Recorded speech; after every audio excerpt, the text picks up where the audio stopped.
Hey everyone! Okay, so this course cannot teach every aspect of everything for program evaluation. You are welcome, and this is your break. Good methods for evaluation are good methods, period.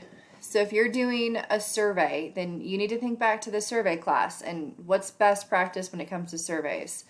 If you're doing an interview, focus group, observation, think back to your qualitative inquiry class or advanced qual.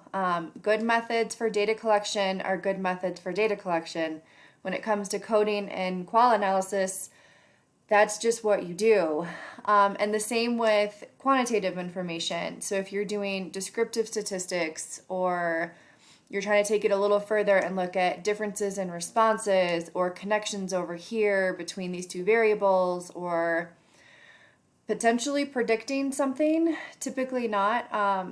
That's pretty much as far as evaluations tend to go, is kind of descriptives and maybe some ANOVAs, correlations. You can always take it further if you have cool data. But that's it. So think about the courses and that learning for this week to apply to program evaluation. Now, if you have not taken those courses and you're like, Courtney, I'm brand new, how am I supposed to know this? Don't worry about it. When you take those classes and you get that learning, I want you to think back to this moment and connect it to eval. For the final project, I got you covered because you are in groups with people who have the methodology and the skills that are needed for that project. It's not that you can't help them. It's not that you can't learn from that.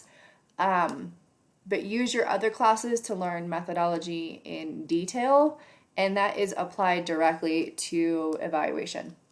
For those of you who just want to dive deeper or who know that you are not planning on taking those other courses, then you have other resources in this module if you want.